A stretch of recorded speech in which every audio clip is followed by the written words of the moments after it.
Página 412. La cultura de la pobreza.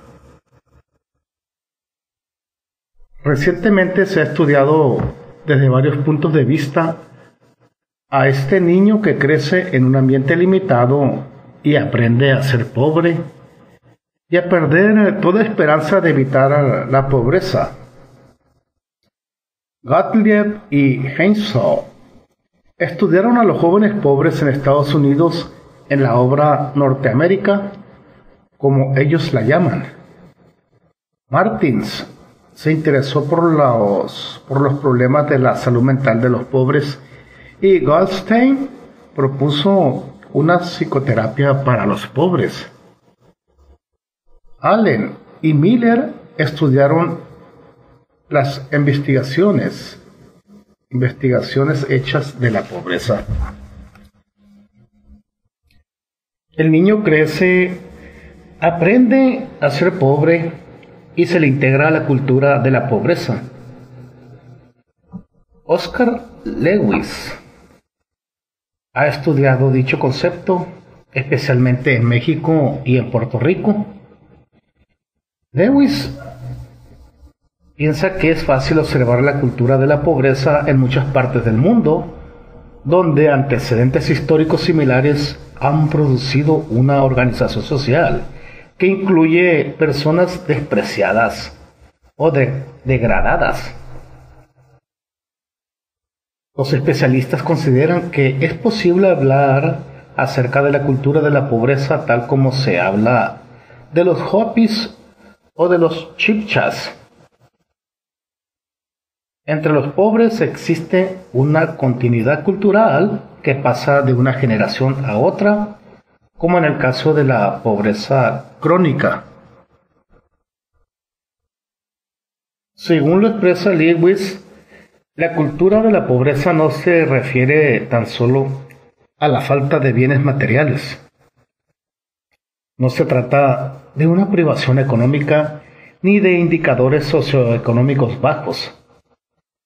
Es una suma total de normas conductuales, un modo de vida que da a sus participantes técnicas de adaptación para que puedan enfrentarse a todo un grupo de problemas recurrentes. Esto es multifactorial. Por consiguiente, el centro de la atención es la organización social, que crea los tipos sociales específicos reproducidos y mantenidos con regularidad predecible.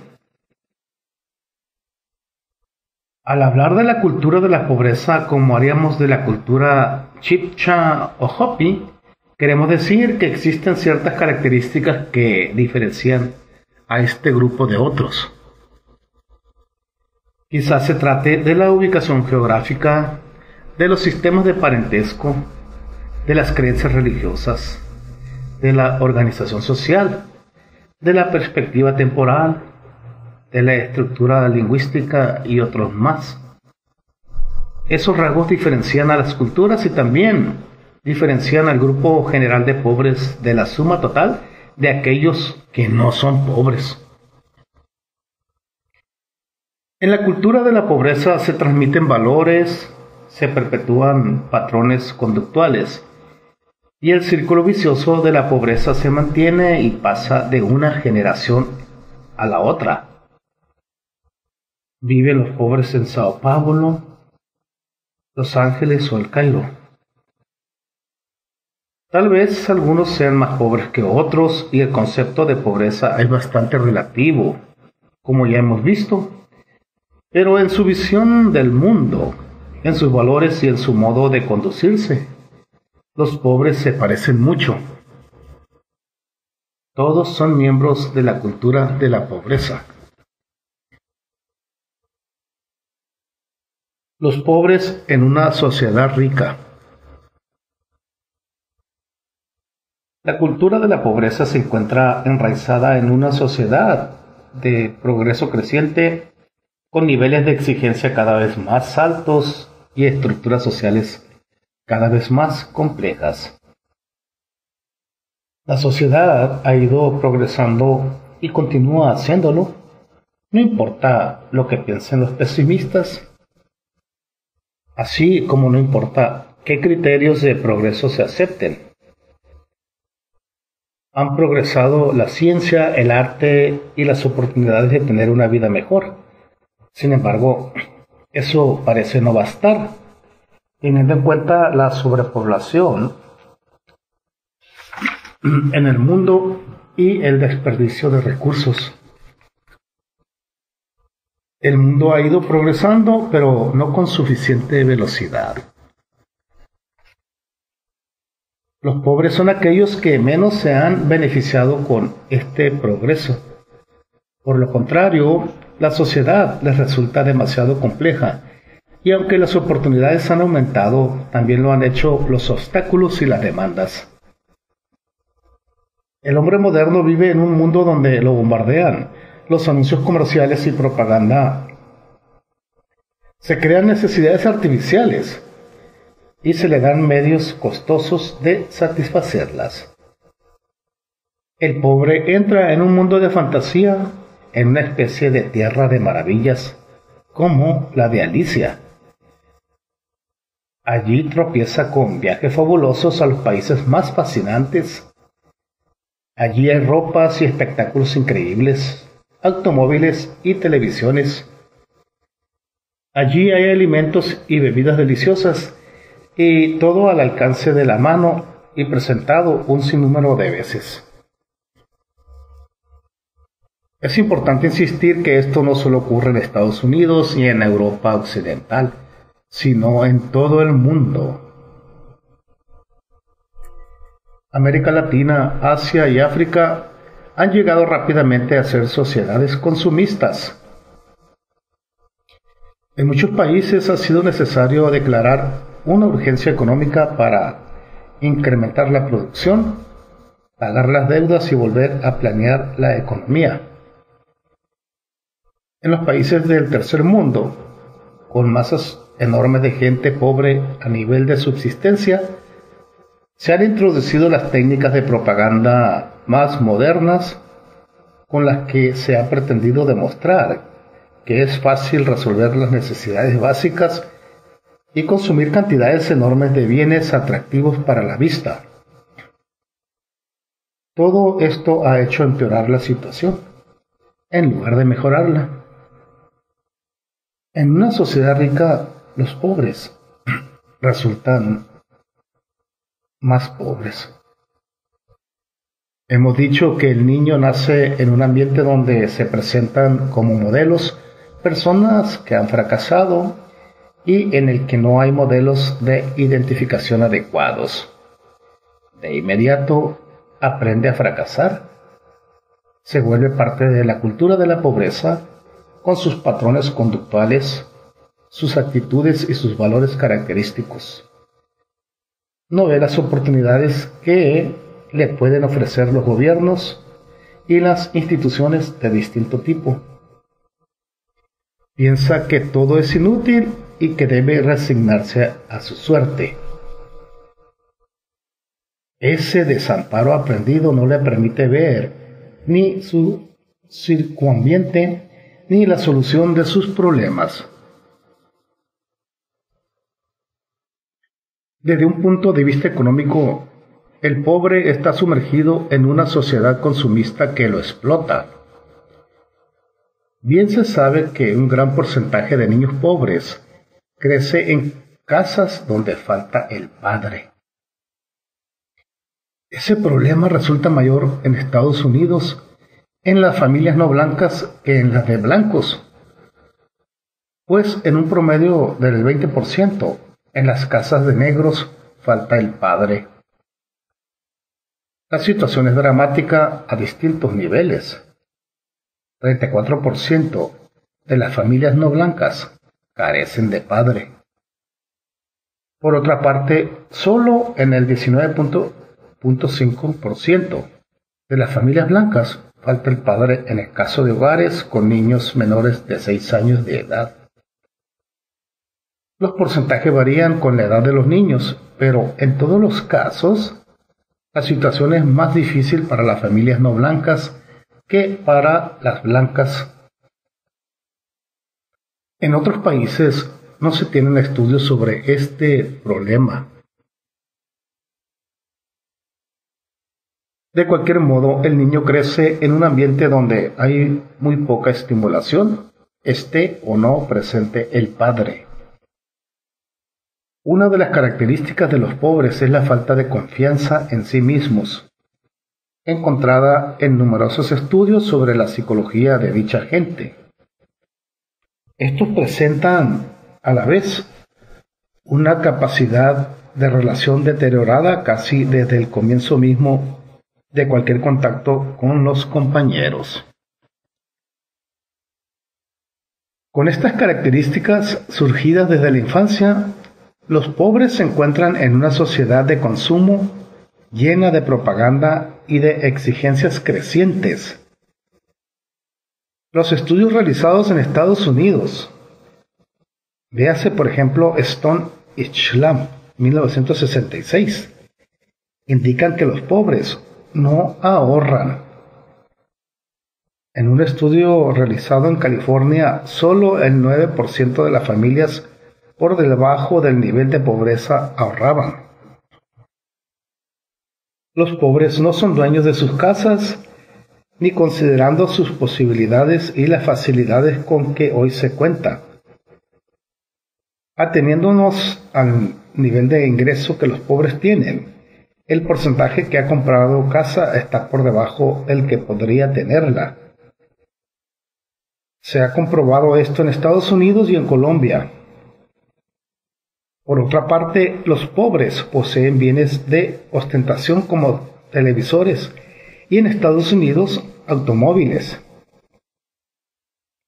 En el estudio de Stone y Schlam, el 70% de las familias pobres tenía automóvil, cosa que no ocurre en ningún otro país fuera de Estados Unidos y el Canadá. No obstante, los pobres del tercer mundo tienen televisión en una proporción muy elevada considerando su capacidad de compra. La guerra contra la pobreza llevada a cabo en Estados Unidos y en menor medida en varios otros países ha tenido que centrarse en el tamaño de los obstáculos a que se enfrentan los pobres para poder volverse miembros activos de la sociedad. Se ha hecho hincapié en la creación de nuevos trabajos, así como en el adiestramiento para el trabajo, en la educación de los pobres y en ampliar el poder de aprendizaje de los mismos. Nunca se ha estudiado adecuadamente la manera en que los pobres gastan el poco dinero que tienen. Se piensa que los pobres están obligados a vivir en un mundo de pagarés, créditos y plazos. Son víctimas fáciles de vendedores sin escrúpulos que los hacen firmar contratos imposibles de cumplir. Los pobres son compradores ingenuos que tienden a caer en una especie de afán de compra compensatorio debido a las grandes necesidades que los afligen. Cuando el vendedor se las ha arreglado para que la persona firme el contrato, la ley está contra quien firmó. Las técnicas fraudulentas que en ocasiones se emplean para que el consumidor firme no se tienen en cuenta en las cortes, donde un contrato firmado es un documento sagrado. Al facilitarse los créditos, muchos compradores pobres, que son víctimas ingenuas y fáciles de la propaganda, adquieren responsabilidades que son incapaces de cumplir. Se les detienen sus cheques de salario, se les despide de sus empleos y esto acrecienta el programa. Pues las compañías prefieren no contratar a personas con antecedentes de este tipo. Probablemente un 10% de las personas que en Estados Unidos pierden su empleo lo pierden por problemas de deudas. Las bancarrotas individuales han ido creciendo de un modo alarmante en muchos países del mundo en los últimos años.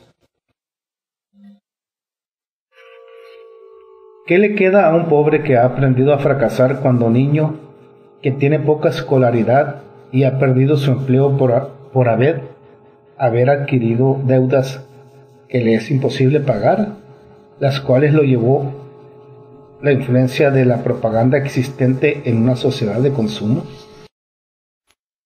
Muchos recurren a la seguridad social en aquellos países donde existe. Otros consiguen subemplearse, otros más caen en el robo y en el crimen. De esta manera se cierra el círculo que comenzará en la infancia.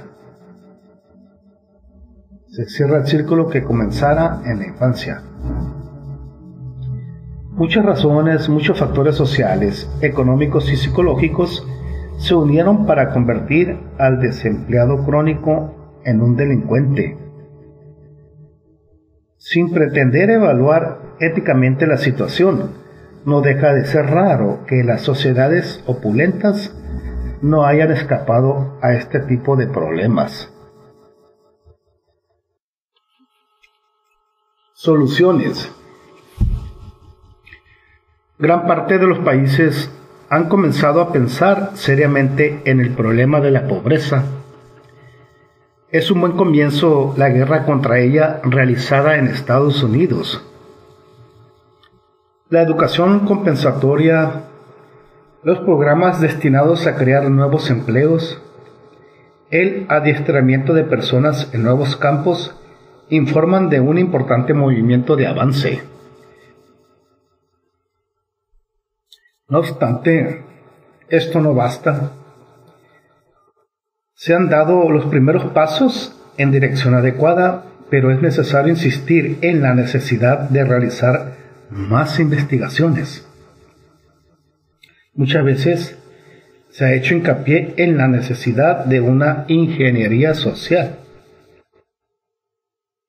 Es vital investigar las causas de la pobreza, el círculo vicioso que perpetúa la cultura de la pobreza, la influencia de la primera infancia sobre este proceso. Los estudios sobre educación compensatoria han dado buenos resultados, a pesar de las críticas. Es necesario reconocer que al lado de individuos excepcionales hay otros pobres, incapaces de cumplir las normas que les impone una sociedad industrial. Se sienten alienados y es tiempo de darles poder. Es posible cambiar las actitudes mediante la comunicación y seguramente también es posible hacerlo con las actitudes que los pobres tienen hacia sí mismos y hacia el mundo que los rodea. De cualquier modo, el problema de la pobreza no tiene soluciones sencillas. Los pobres han estado con nosotros desde el comienzo de la historia y en todos los países. Han existido los glorificados y los despreciados. Se ha dicho que el pobre no tiene amigos, que la pobreza no es ni un crimen ni un crédito, que la pobreza es una carga pesada. Ha llegado la hora de comenzar a estudiar este enorme segmento de la población que nos está rodeando y al que se ha ignorado durante mucho tiempo. Alexis Carrel habría dicho: es hora de comenzar a trabajar con los pobres, esos desconocidos.